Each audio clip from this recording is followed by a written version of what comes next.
Arestado ang suspect sa serye ng pang-hold up sa mga convenience store at grocery sa Laguna. At sa isang tindahan, nagkumari pa siyang magpapadala ng pera gamit ang e-wallet. Saksi, si John Consulta, exclusive.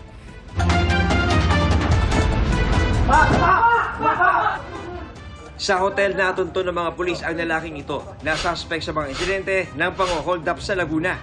Okay, naresto namin. Nasalang, nabili. Okay, may karapatang manahimik. Na-recover sa operasyon ang damit na suot niya nung mang-hold up. Gayun din ang gamit na baril. Isa sa mga hinold up umano ng suspect ang convenience store na ito sa Biñan. Nung una, tila nagpatulong lang siya sa tauhan ng tindahan na magpadala ng pera sa e-wallet ng kaibigan.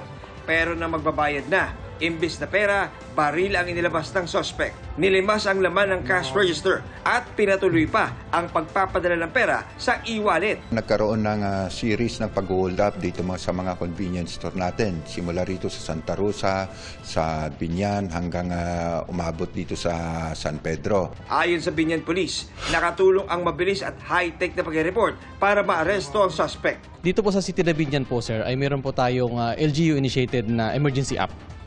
At nagkataon, sir, na yung hinold up nila na convenience center ay may na-install na po tayo doon. Sinisikap pa namin makuha ang kanyang panig. Para sa GMA Integrated News, ako si John Consulta, ang inyong saksi.